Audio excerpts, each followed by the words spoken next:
Hello, my name is Arthur Reed, and I want to welcome you to the WiseGuides Part 2 Enrolled Agent Exam.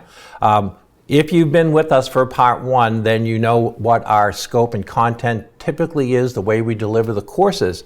But in Part 2, when we look at this area, it's one of the areas when we talk to candidates, they come in and they say, we've heard this is the hardest part of the exam. And I want to tell you, we don't get the same continuity of doing 1040 after 1040 after 1040 during tax season as we do in this area.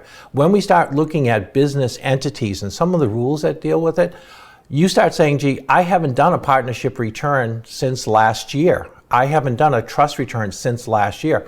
And we don't do them like all the time. So our familiarity with some of these concepts is not quite the same. Or maybe we've never done one of these and this is brand new. So as a result, there's oftentimes like a lot of either new knowledge or knowledge that's just not there. We don't get a lot of veterans who have taken and completed 1,000 Form 1120s, where we oftentimes have people that have done thousands of 1040s. So this is an area that people say it's really kind of hard in terms of the material, but what I found is that when people take the exam after covering our,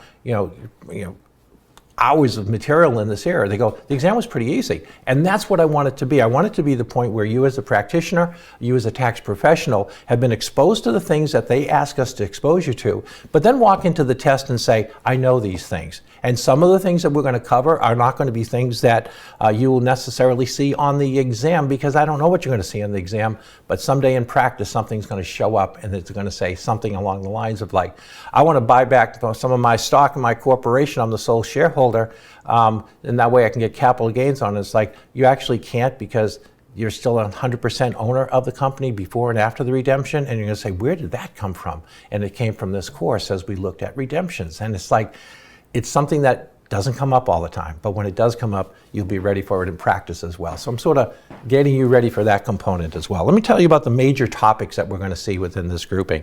We're going to look at the different types of entities, which include sole proprietorships, partnerships, corporations, S corporations, fiduciaries, which are like trusts, and exempt organizations. So there's a big gamut. And in this first section is when we really hit hard all of those topics. First from an overview, and then from a detailed drilling down to them.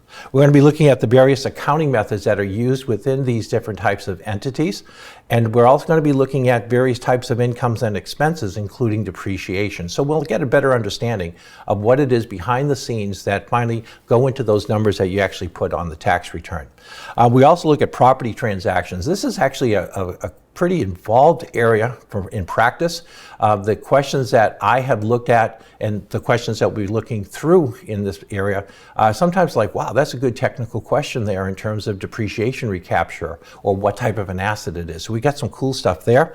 And we also have to look at business tax credits, which are unique. I only have a few clients that actually qualify for business tax credits, but the examiners want us to know about what they are and what some of those limitations are. So when we look at major topics, those are the categories that I look at as saying that's what we're going to cover.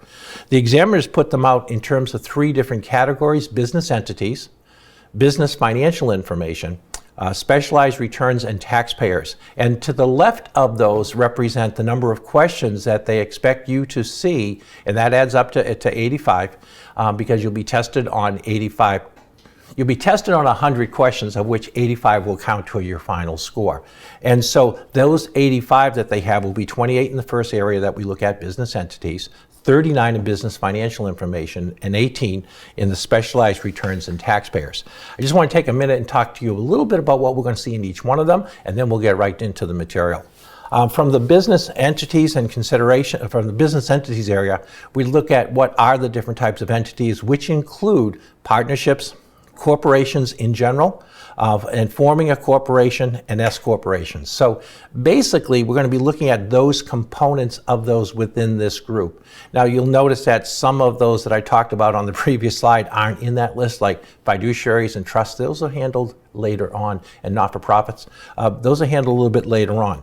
The business financial information, the biggest component tends to be 2 areas, and the biggest, I guess there's 2 of them, the biggest 2. The largest 2. Business expenses, deductions, and credits is a big chunk of material in there.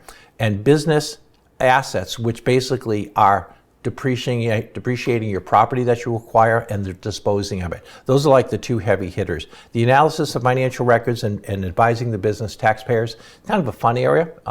And I just think that just being in practice alone will allow you to do well within that grouping. The third component that they test you on, which are the specialized returns and taxpayers, are the trust and estate income. Now, these are not doing estate tax returns. That's covered in Part 1, but it's the income that is earned after the fact that we're going to be looking at after the person has passed away or as assets have been transferred into a trust. What happens with that?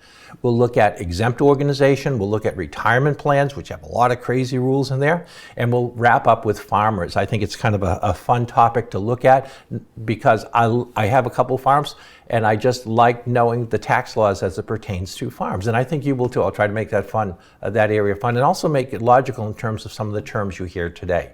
So that's your overview to what we're going to be looking at throughout Part 2. I think you're going to really enjoy it, especially since you're going to see areas that I think are new and will add to your library of material that you have as a tax professional. So with that, we'll close out the introduction, and I'll see you at the start of our first section.